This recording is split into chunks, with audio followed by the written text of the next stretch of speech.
नमस्ते, प्रणाम, आदाब, सत श्री अकाल और हेलो दोस्तों, कैसे हो आप सब। उम्मीद करती हूँ आप सब एकदम स्वस्थ और एकदम मस्त होंगे, क्योंकि कहा जाता है ना, पहला सुख निरोगी काया। और हम सभी ये सुख लेना चाहते हैं, पर कर क्या देते हैं, हम कभी कभी थोड़ी लापरवाही कर देते हैं, जिसका खामियाजा हमें भुगतना पड़ जाता है। फिर कहा जाता है कि बचाव ही उपचार है, और इन्हीं तमाम बचाव और सावधानियों को लेकर दूरदर्शन का ये खास कार्यक्रम हेलो डॉक्टर आपके सामने प्रस्तुत है। ये सभी उन बीमारियों पर चर्चा करता है, बताता है, समाधान बताता है, जिनका हम पहले से ही बचाव रख सकते हैं। मैं दिव्या चौधरी एक बार फिर से स्वागत करती हूँ आप सभी का हमारे इस खास और सेहतमंद कार्यक्रम हेलो डॉक्टर में। आपको बता दूं कि एक लाइव प्रोग्राम है और आज का ये प्रोग्राम आपके दिल के बेहद करीब होने वाला है, क्योंकि ये प्रोग्राम दिल से दिल तक और दिल के लिए होने वाला है। जी हाँ, बिल्कुल ठीक समझा आपने। आज का हमारा विषय है आकस्मिक हृदयघात और हृदय स्वास्थ्य को लेकर। ये प्रोग्राम लाइव है। अगर आपको भी कोई सवाल पूछने हैं हमारे विशेषज्ञ से हृदय स्वास्थ्य को लेकर, तो आप हमारी स्क्रीन पर जो स्क्रॉल पर नंबर आ रहे हैं उन पर कॉल करके सीधे हमारे विशेषज्ञ से बात कर सकते हैं। आपको बता दूं कि हमारे आज के विशेषज्ञ हैं डॉक्टर रामचंद्र शेरावत जी, जो कि कार्डियक सर्जन है और इन्होंने MS और MCH किया है SMS मेडिकल कॉलेज से। 10 साल का इन्हें अनुभव है और वर्तमान में ये निम्स मेडिकल कॉलेज में कार्यरत है। स्वागत है सर आपका हमारे इस खास प्रोग्राम हेलो डॉक्टर में। नमस्कार। तो चलिए जल्दी से शुरू करते हैं हम हमारा आज का ये एपिसोड। और सबसे पहले हमारे जो सभी के दिमाग में ये क्वेश्चन है कि आजकल ये हो क्या रहा है कि स्टेज पे कोई डांस करता करता गिर रहा है, कोई दूल्हा घोड़ी पे उतरता हुआ गिर रहा है, कोई जिम में एक्सरसाइज करते हुए गिर रहा है, और फिर बताया जाता है कि ये हार्ट अटैक है। तो ये ऐसे अच्छा खासा दिखने वाला इंसान जिससे अचानक से अटैक क्यों आ रहे हैं, मतलब ऐसे कौन से लक्षण हैं जो वो लोग नज़रअंदाज करते आ रहे हैं लेकिन वो उनके अटैक का कारण बन रहे हैं। तो सर हम जानना चाहेंगे ये ऐसे कौन से रीजंस है। जैसे कि अभी आपने जो एग्जांपल दिए हैं भाई, सडन एक अच्छा खासा हेल्दी आदमी सडनली कोलैप्स हो जाता है, तो इसको सडन कार्डियक अरेस्ट बोलते हैं। कि बिना वार्निंग सिग्नल्स के पहले से बिल्कुल हेल्दी होता है, उसको कोई कंप्लेंट्स नहीं होती, तो सडनली वो कोलैप्स हो जाता है, तो इसको अपन सडन कार्डियक अरेस्ट बोलते हैं। दूसरा, साधारण भाषा में हम जिसको हार्ट अटैक बोलते हैं वो डिफरेंट एंटिटी है।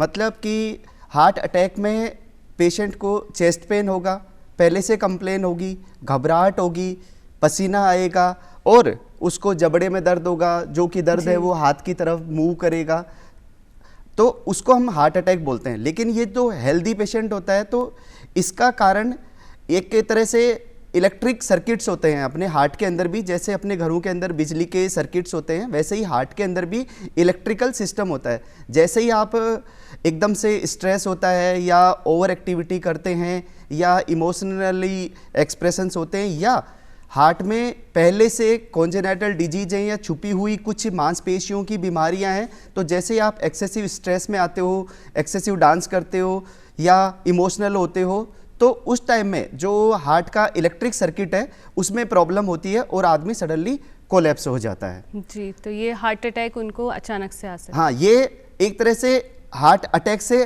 थोड़ा सा अलग है कि हार्ट अटैक में जो अपने हार्ट को कोरोनरी आर्टरीज होती हैं जो खून सप्लाई करती हैं, उनमें ब्लॉकेज आ जाता है, प्लाक आ जाता है, जिससे कि खून की रुकावट होती है और जो हार्ट की मांसपेशियां हैं उनको जब ऑक्सीजन नहीं मिलता तो वो डेड होने लग जाती हैं, तो उसको आम भाषा में अपन हार्ट अटैक बोलते हैं।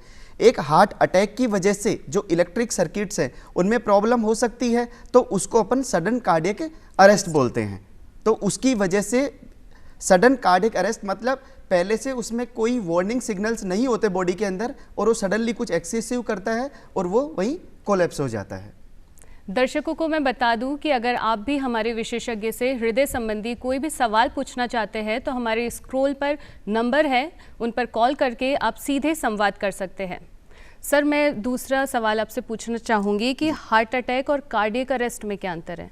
जैसे मैंने अभी बताया कि हार्ट अटैक में होता है कि जो अपनी कोरोनरी आर्टरीज हैं जो हार्ट को ब्लड सप्लाई करती हैं, जो नसें, उनमें कई बार ज़्यादा कोलेस्ट्रॉल या उनकी वजह से प्लेक्स रप्चर हो जाते हैं या खून का थक्का आ जाता है या जब एज ज़्यादा होती है तो उनमें ब्लॉकेज क्रिएट हो जाते हैं। जब खून की सप्लाई में ब्लॉकेज होगा तो जो हार्ट को मांसपेशियां हैं उनको ऑक्सीजन की डिमांड पूरी नहीं हो पाती और वो धीरे धीरे खत्म होने लग जाती हैं, तो उसको हम हार्ट अटैक बोलते हैं। जी। और दूसरा होता है जो सडन कार्डियक अरेस्ट है, उसमें जैसे मैंने बताया कि ये इलेक्ट्रिक प्रॉब्लम है, जैसे घरों में वायरिंग होती है वैसे ही नेचुरली भगवान ने भी अपने हार्ट में इलेक्ट्रिकल सप्लाई का वायरिंग दिया है, तो उसमें डिस्टरबेंस की वजह से सडनली कार्डियक अरेस्ट हो जाता है। किन मुख्य लक्षणों से हम पहचान सकते हैं कि इंसान को हार्ट अटैक आ रहा है? जैसे हार्ट अटैक आने से पहले जनरली जो हार्ट अटैक का टाइमिंग होता है मॉर्निंग आवर्स में होता है। सबसे पहले पेशेंट को डिस्कम्फर्ट महसूस होगा, छाती के अंदर बीच में उसको चेस्ट पेन होगा, उसको ऐसे लगेगा कि जैसे कोई छाती के अंदर कपड़े निचोड़ रहा है, उस तरह का दर्द होगा, या छाती के ऊपर कोई अपने वजन रख रहा है, छाती के ऊपर कोई बैठ रहा है, या वही दर्द अपने गले की तरफ जाएगा, नेक में होगा, लेफ्ट शोल्डर में होगा, या फिर वो आर्म्स में जाएगा। उसके बाद उसको पसीना आएगा, ऐसे लगेगा जैसे बहुत तेज ठंडा पसीना आ रहा है, या उसको वोमिटिंग का मन होगा, या उसको जी मिचलाएगा, घबराहट होगी, बेचैनी होगी, और वो दर्द धीरे धीरे असहनीय दर्द में बदलता जाएगा। तो ये सभी लक्षण थे कि हम पहचान सकते हैं कि हार्ट अटैक आने वाला है। लेकिन सर किन लोगों में सबसे ज़्यादा खतरा रहता है कि हार्ट अटैक इन पेशेंट या इस उम्र के लोगों को आ सकता है? जनरली जो हार्ट अटैक का खतरा है वो एज जो 45 साल की उम्र के बाद के लोग हैं उनके अंदर ये खतरा ज़्यादा होता है। दूसरा जो रिस्क फैक्टर है कि भाई किसी को फैमिली हिस्ट्री है उन लोगों में ज़्यादा होगा।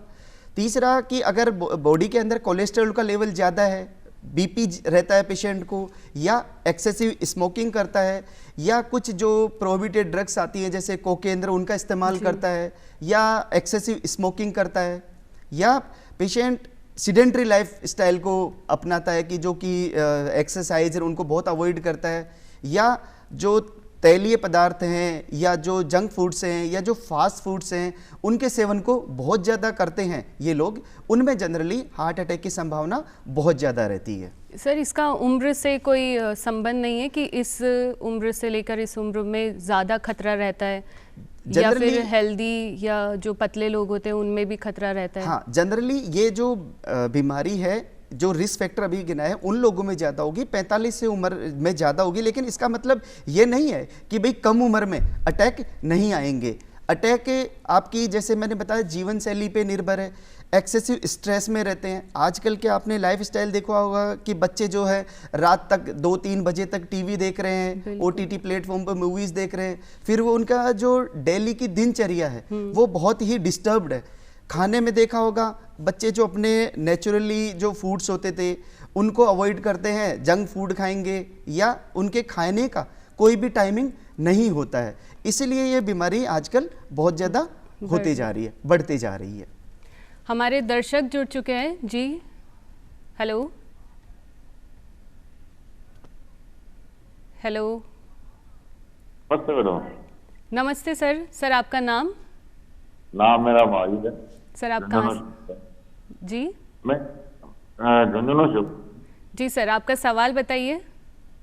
सवाल मेरा ये, मैं तकरीबन बीड़ी पीता हूँ और कभी कभार डॉक्टर साहब ने बताया बीच में सीने के दर्द होता है और पीठ के पीछे पीछे दर्द होता जी। है कभी कभी, और बीड़ी खूब लगती है, बीड़ी छोड़ना चाहता हूँ लेकिन छूट नहीं रही है। अच्छा, तो धूम दिल पे कितना असर पड़ता है? जी जी सर ये जानना चाह रहे हैं कि ये धूम्रपान कर रहे हैं और फिर इनके सीने में दर्द हो रहा है, तो ये धूम्रपान छोड़ना भी चाहते हैं, तो इसके लिए क्या कर सकते हैं? जी, जैसे अभी हमने बताया कि अगर कोई भी आदमी धूम्रपान कर रहा है, एज अगर 45 से ज़्यादा है और फिर उसको चेस्ट पेन हो रहा है, तो ये दो ही कारण हो सकते हैं, या तो उसको एसिडिटी होगा या फिर ये जो हार्ट अटैक या जो अपन दिल की बीमारी की बात कर रहे हैं उसके होने की संभावना काफ़ी ज़्यादा है। तो इनको अपना रूटीन जो टेस्ट होते हैं जनरली, या अपने डॉक्टर से एक बार ज़रूर परामर्श करना चाहिए कि कोई भी जो चेस्ट पेन है वो कभी भी सडन और सीवियर होके आपके लिए प्राणघातक हो सकता है। तो अपने भी जो भी परामर्श के लिए जो डॉक्टर्स अवेलेबल हैं उनको उनसे मिलना चाहिए। जनरली साधारण टेस्ट होते हैं, ईसीजी हुआ, इको हुआ, टीएमटी हुआ, कुछ ब्लड रूटीन टेस्ट हैं, अगर ये करवाते हैं और अगर वो नॉर्मल आते हैं तो ये आराम से कंफर्ट महसूस कर सकते हैं कि भाई ये हार्ट का पेन नहीं है। पर स्मोकिंग तो वैसे भी इनको छोड़ना चाहिए, क्योंकि जो स्मोकिंग कर रहे हैं, बीड़ी तंबाकू ले रहे हैं, ये अपनी जो खून की नसें होती हैं उनको कंस्ट्रिक्ट करती हैं, मतलब जो खून की नसें हैं उनको बहुत पतला करती हैं, उनमें सिकुड़न पैदा करती हैं। स्मोकिंग अपन करते हैं तो उनमें जो टॉक्सिन्स होते हैं वो अपनी कोरोनरीज के अंदर ब्लॉकेज क्रिएट करते हैं, तो उससे अपनी जो खून की नाड़ियां हैं उनमें ब्लॉकेज क्रिएट होगा और वो उसको कभी ना कभी उसके हार्ट अटैक का कारण बनेगा। जनरली मैंने देखा है प्रैक्टिस में कि लोग बोलते हैं कि साहब हमारे दादाजी ने, पिताजी ने बहुत साल तक बीड़ियाँ पी, उनके कुछ नहीं हुआ, मेरे ही क्यों हो रहा है।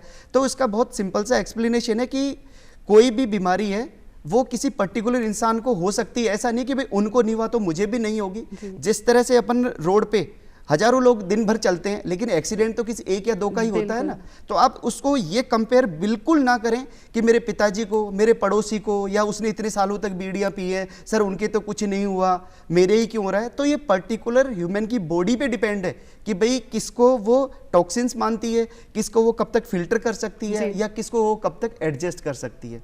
या अपन यूँ समझ सकते हैं कि एक ही घर में 5 जने रहते हैं, आप बराबर उनको घी खिला दीजिए, कोई जरूरी नहीं है उन 5 की सेहत या उनका वजन इक्वली बढ़ेगा, किसी का 2 किलो बढ़ेगा, किसी का बिल्कुल नहीं बढ़ेगा। तो स्मोकिंग में भी सेम यही कंसेप्ट लागू होता है।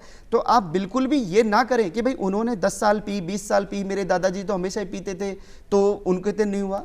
तो अपनी बॉडी पे ये चीजें डिपेंड है कि भाई किसको क्या होगा। पर मेडिकल ये बिल्कुल प्रूव कर चुकी है कि स्मोकिंग इनका हार्ट पे और अपनी हेल्थ पे बुरा इफेक्ट पड़ता है। इसको बिल्कुल अपन को छोड़ना ही चाहिए, इसमें कोई कंफ्यूजन क्रिएट नहीं करना चाहिए। तो जैसा कि सर ने बताया कि धूम्रपान और शराब का सेवन हमारी हार्ट हेल्थ पर भी असर डालता है, तो इसको छोड़ना ही बेहतर होगा। सर हम अपनी जीवन शैली में ऐसे क्या क्या बदलाव कर सकते हैं, जैसे हम व्यायाम, योग, या फिर हम अपनी लाइफस्टाइल, खान पान, नट्स, बादाम, ये सब का किन चीज़ों का उपयोग कर सकते हैं? हाँ, सबसे बड़ा जो कोरोनरी आर्टरी डिजीज जिनकी अपन बात कर रहे हैं ये आजकल की दिनचर्या से रिलेटेड तो है। जैसे मैंने अभी बताया कि एक तो जो लाइफ स्टाइल है बच्चों का इनका वो बिल्कुल ही डिस्टर्ब हो गया, इसीलिए तो यंग एज में अटैक्स ही आ रहे हैं कि भाई वो ना तो सोते हैं, एक्सेसिव में टीवी देखेंगे, रात को 3-4 बजे तक जो अपनी बायोलॉजिकल क्लॉक्स हैं वो तो सबकी डिस्टर्ब होगी कि पहले ये होता है भाई जल्दी उठना है और रात को आपको जल्दी सोना है, तो वो सारा उन्होंने डिस्टर्ब कर लिया। तो एक तो उसको बिल्कुल नॉर्मल करें। सेकंड ये कि बच्चे व्यायाम रे नहीं करते, क्योंकि लेट सोएगा तो टाइम पे उठेगा नहीं तो ना वो एक्सरसाइज करेगा, ना वो घूमना फिरना करेगा, उसको वो मॉडिफाई करे। तीसरा ये कि आजकल की जो लाइफ स्टाइल है, जीवन है, वो एक्सेसिव टेंशन, बिल्कुल हर बच्चे को टेंशन, पढ़ाई की मान लो, पीयर प्रेशर मान लो, या करियर का प्रेशर मान लो, तो उन चीज़ों से जितना वो तनाव में रहेगा उतना ही अपनी जो बॉडी है या जो अपनी हार्ट की मसल्स हैं या जो ब्लड सप्लाई है वो उतनी ही हैम्पर्ड होगी। जो कोरोनरी आर्टरी है स्पाज्म में जाएगी, उसको फिर वही प्रॉब्लम होगी। तीसरा ये कि आजकल जो बच्चे हैं एक्सेसिव पीयर प्रेशर या जो भी है, स्मोकिंग करना या उसको कूल पैटर्न मानते हैं, तो मैं उन चीज़ों के लिए उनको हमेशा अवॉइड या मना करता हूँ कि कूल बनने के चक्कर में अपनी बॉडी के साथ कुछ भी एक्सपेरिमेंट मत करो। और सर फिर वो एक टाइम बाद आदी भी हो जाते हैं उनके, कि वो स्मोकिंग कर रहे हैं तो जरा सी भी टेंशन हुई तो उनको लगता है रिलैक्स हो रहे जाते हैं कि कोई चैन स्मोकर बन जाते हैं। तो डेफिनेट है वो बॉडी को कहीं ना कहीं नुकसान कर रहा है। खाने पीने की बात करें तो आपने देखा होगा कि junk food, fast food, burger, pizza ये बिल्कुल कॉमन हो गए, और जब से चीज़ें ऑनलाइन हुई हैं तब आपके रात को 2 बजे भी आप पिज़्ज़ा की इच्छा है तो आप मंगा के खा रहे हैं, उसको लोग कोल्ड ड्रिंक के साथ पी रहे हैं, तो उनको किसी को भी उसका मैकेनिज्म नहीं पता डाइजेस्ट होने का, तो वो अपनी बॉडी को कहीं ना कहीं नुकसान दे रहे हैं। कि कोल्ड ड्रिंक से वो डाइजेस्ट हो जाएगी। हाँ, लेकिन वो उसका उल्टा है कि वो कोगुल बन के बिल्कुल वो डाइजेस्ट ही नहीं होता है। तो जो लाइफ स्टाइल बच्चे अपना रहे हैं वो खुद के लिए ही मतलब काफ़ी डेंजरस है, तो वो उनको अवॉइड करना चाहिए। हमारे पूर्वज थे छाछ, दूध, दही, अंकुरित, उन पे निर्भर रहते थे, तो वो बिल्कुल हेल्दी रहते थे। डाइट्स में आप लेना है तो अंकुरित लीजिए, ताज़ा फल लीजिए, फ्रेश फ्रूट जो है वो यूज़ कीजिए, दूध, छाछ, इस तरह की चीज़ें यूज़ कीजिए। ड्राई फ्रूट्स में जैसे अखरोट लीजिए, बादाम लीजिए। सर हमारे एक और दर्शक आपसे बात करना चाह रहे हैं। जी हेलो। हेलो। हाँ जी सर, आपका नाम? शंकर सिंह। जी सर, बताइए आपका क्या सवाल है हृदय से लेकर। मेरा ये सवाल है कि मैंने बाईपास सर्जरी करवाए हुए 8 दिन हो गए। जी स, 8 दिन हो गए बाईपास सर्जरी करवाई थी बीकानेर। अच्छा अच्छा, हाँ जी सर। अच्छा, उसके बाद में मेरा सांस उठने लग रहा है, तो आपसे बात करें तो ये मेरा सांस उठने लग जाता है, और चलना तो दूसरी बात है। जी जी बिल्कुल सर, इन्होंने अभी सर्जरी कराई है तो ये बाईपास हाँ सर्जरी। जी, जी, तो जी, ये जी। जल्दी ही आ जाते हैं। जी, बाईपास सर्जरी जैसे कि अभी बात कर रहे हैं, ये अपने हार्ट से ही रिलेटेड है कि इनके नसों में ब्लॉकेज होंगे, जी। 3 या 3 नाड़ियों से ज़्यादा होंगे, तो इस तरह से वो बाईपास सर्जरी करवाई होगी। अब बाईपास सर्जरी करवाने के बाद सांस फूलने के भी बहुत से कारण हैं कि एक तो पहले से ही हार्ट की जो पंपिंग पावर है जी। वो काफ़ी कम होगी, 20% 30%, तो अब पंपिंग पावर वो अटैक की वजह से काफ़ी हद तक खराब हो चुकी है, तो उसको एक तो रिकवरी के लिए टाइम चाहिए। दूसरा, जैसे ये बोल रहे हैं कि भाई इन्होंने बाईपास सर्जरी कराया, तो एक ये मेजर सर्जरी है भाई, बड़ा ऑपरेशन है, तो भी 4 से 5 दिन तो बहुत छोटा टाइम है। बिल्कुल इनको स्वस्थ होने के लिए 15 से 20 दिन का टाइम की जरूरत पड़ेगी, जो कि एक रिकवरी का टाइम होता है। तो ये धीरे धीरे वक्त के साथ बिल्कुल नॉर्मल हो जाएंगे। फिर भी उनके लिए डॉक्टर्स ने अच्छी दवाइयाँ दी होंगी, अगर लेकिन फिर भी आपकी कंप्लेन परसिस्ट रहती है तो आप एक बार अपने डॉक्टर से बिल्कुल कंसल्ट करें। सर, तो मैं ये जानना चाहूँगी कि जैसे जिनकी सर्जरी हो रखी है उन्हें आजीवन दवाइयों पर ही निर्भर रहना पड़ता है या फिर वो नॉर्मल लाइफ जी सकते हैं फिर जैसे बाद कि में? इलाज के अंदर जो भी रिसेंट है कि भाई किसी को हार्ट की अटैक आया है, तो या तो उसका इलाज स्टंटिंग से होगा, जिनको अपन छल्ले बोलते हैं, सेकंड होता है या उसका बाईपास सर्जरी होगा। इन दोनों में से कोई ना कोई मॉडलिटी जरूर होगी। अगर उसको स्टंट डले हैं, छल्ले डले हैं, तो उसको लाइफ टाइम खून पतले करने की दवाइयाँ जैसे एस्प्रिन, क्लोपिडो, ये उसको लाइफ टाइम खानी है। अदरवाइज अगर खून वापस ज़्यादा होगा तो उस स्टंट के ब्लॉकेज होने की संभावना काफ़ी ज़्यादा रहती है। दूसरी तरफ है बाईपास सर्जरी, CABG, जो कि ओपन हार्ट सर्जरी है। अगर ये करवाते हैं तो 1-1.5 महीने के बाद में एज सच किसी दवाई की ज़रूरत नहीं पड़ती, पर जैसे खून पतले करने की दवाइयाँ, ये इसमें भी हम लाइफ टाइम इसलिए देते हैं कि जो बीमारी की जड़ है जी। जिसकी वजह से पहले ब्लॉकेज क्रिएट हुए हैं, वो बीमारी तो आज भी शरीर में है, या वो जो डिजीज का प्रोसेस है, जो मैकेनिज्म है, वो तो बॉडी में अभी भी कंटिन्यू चल रहा है, उसको तो हम खत्म नहीं कर सकते। तो उस प्रोसीजर को कम करने के लिए जैसे स्टेटिन्स, ये जो हम दवाइयाँ देते हैं, वो इसलिए देते हैं कि जो डिजीज पहले आपको क्रिएट हुई है वो फ्यूचर में दोबारा ना हो, क्योंकि हमने जो नसें लगाई हैं उनमें भी तो जो बॉडी के अंदर डिजीज है वो तो प्रोग्रेस कर ही सकती है। तो एज सच अगर बाईपास में कराने के बाद एज सच कोई दवाई इंडिकेटेड नहीं है कि भाई वो दवाई उसको बाईपास को प्रोटेक्ट करने के लिए लेनी है, पर वो डिजीज दोबारा ना हो, या उस डिजीज की ग्रीवियंस कम हो, या जो नेचुरली मेरी और नाड़ियां बची हुई हैं अगर वो बची रहें, तो उसके लिए अपन उसको मेडिसिन देते हैं। और जनरली एक खून पतले करने की जो एस्प्रिन है, लगभग वो उनको लाइफ टाइम खानी होती है, बाकी की गोलियां धीरे धीरे करके सारी बंद हो जाती हैं। और सर, जैसे अगर किसी को हार्ट अटैक आ रहा है तो जो आसपास मौजूद लोग हैं वो क्या कर सकते हैं शुरुआती उनके मिनटों में, वो ऐसा क्या कर सकते हैं? हाँ, जैसे कि ये चीज बहुत जरूरी सवाल है कि भाई किसी को आपने देखा तो हम क्या कर सकते हैं। सबसे पहले तो आजकल इमरजेंसी नंबर, आप सभी इमरजेंसी नंबर रखें कि आपके पास में कोई भी हेल्थ केयर सिस्टम है, या गवर्नमेंट के हैं, या जो अपनी एम्बुलेंस सर्विसेज हैं जो अपनी गवर्नमेंट प्रोवाइड करती हैं, उनके नंबर रखें। सबसे पहले आप उनको कॉल करें। दूसरा, अगर आप किसी डॉक्टर या किसी को जानते हैं जो भी आपके नियर बाई हॉस्पिटल है, वहाँ से एम्बुलेंस का या जो भी है एज अर्ली एज जो अपन पेशेंट को शिफ्ट करा सकें उनकी व्यवस्था करें। लेकिन मान लो अभी इमरजेंसी ये नहीं कर पा रहे हैं, तो सबसे पहले आपको ऐसा लग रहा है कि पेशेंट को अरेस्ट हुआ है या अटैक आया है, तो उसको खुली छायादार हवा में उसको रखें, उसके कपड़े रे थोड़े ढीले करें। अगर अपने पास एस्प्रिन या कुछ दवाइयाँ अवेलेबल हैं तो वो उसको अपन खिलाने की कोशिश करें। अगर अपन को ऐसा लगता है कि ये सब भी नहीं है, तो आपको पेशेंट को देखना है कि उसकी जो सांस है वो रुक तो नहीं रही है, या उसकी पल्स चेक करें कि वो पल्स बंद तो नहीं हो रही है। अगर आपको ऐसा लग रहा है कि मरीज को सांस नहीं आ रहा है तो अर्जेंटली आप CPR शुरू करें। कार्डियो रिससिटेशन जो है, कार्डियो पल्मोनरी रिससिटेशन, उसको आप स्टार्ट करें। अगर उसमें ट्रेनिंग ले रखी है तब तो बहुत अच्छी बात है कि आपको प्रॉपर आता है, लेकिन अगर आपने ट्रेनिंग भी नहीं ले रखी है तो आप कुछ हद तक उस प्रोसेस को आप इजीली कर सकते हैं। आपको जो भी पेशेंट है उसको चेक करना है कि उसको सांस में ये प्रॉब्लम मतलब सांस रे नहीं आ रहा है, तो आप उसकी चेस्ट को 1 मिनट के अंदर लगभग 100 से 120 बार उसको आपको चेस्ट थंब से कंप्रेस करना है, अच्छी तरह से कंप्रेस करना है। 1 मिनट में 100 से 120 बार बार दबाते रहें। अगर आप थोड़ा सा भी ट्रेंड है तो आप 15 सेकंड के बाद में 2 या 3 बार उसको माउथ टू माउथ रेस्पिरेशन दे सकते हैं।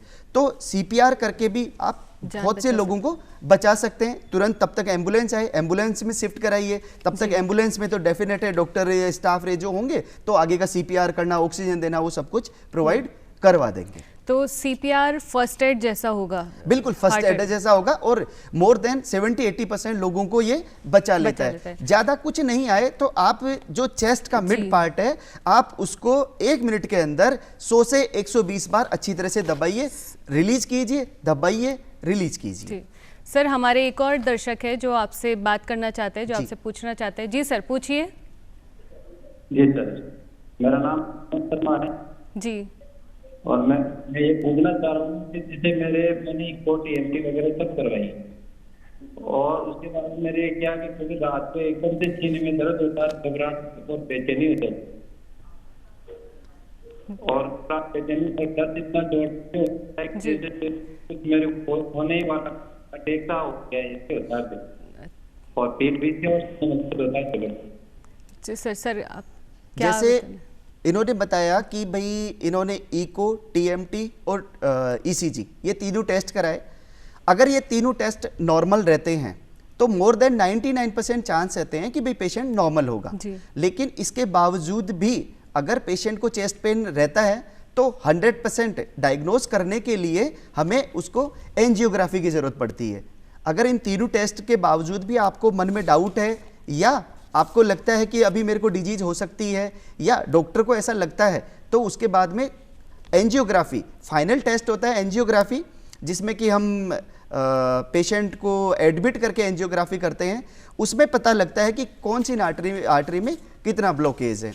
आजकल एंजियोग्राफी भी कन्वेंशनल जो होती है वो लैब में होती है, अदरवाइज तो आप सीटी एंजियोग्राफी भी आप रूटीन टेस्ट के तौर पे करवा सकते हैं। अगर जरा सा भी ब्लॉकेज का डाउट है तो उसमें आ जाएगा। ये जो नॉर्मल टेस्ट है ये एक स्क्रीनिंग टेस्ट है, इनसे आप ये नहीं कह सकते कि ये तीनों नॉर्मल है तो आपको बीमारी नहीं होगी, लेकिन ये एक रूटीन टेस्ट है कि अगर ये तीनों टेस्ट नॉर्मल है, मरीज को चेस्ट पेन नहीं है तो 99% नॉर्मल होगा। लेकिन अगर इन्होंने तीनों में डिजीज है या नॉर्मल होने के बाद भी आपको चेस्ट पेन फील हो रहा है तो 100% डायग्नोज करने के लिए तो आपको हार्ट का एंजियोग्राफी करवाना पड़ेगा। सर, मैं जानना चाहूँगी कि आजकल चाय कॉफ़ी, मैं खुद भी कॉफ़ी के बहुत ज़्यादा आदी हूँ, और सुबह उठते ही खाली पेट हम गर्म पानी पीते हैं, तो वो भी क्या हार्ट हेल्थ पर कुछ असर डालता है? जैसे चाय और कॉफ़ी अगर हम लिमिट में लेते हैं 2 या 3 तक, तब तक ऐसा सच कोई इंसिडेंस होने के चांस नहीं है। लेकिन इनको भी अपन एक्सेस में लेते हैं तो अपन को पता है कि कैफीन होता है, टैनिन होता है चाय के अंदर, और एक्सेसिव में इनमें चीनी होती है। तो ओवर यूज जो है वो आपको हमेशा नुकसान करेगा।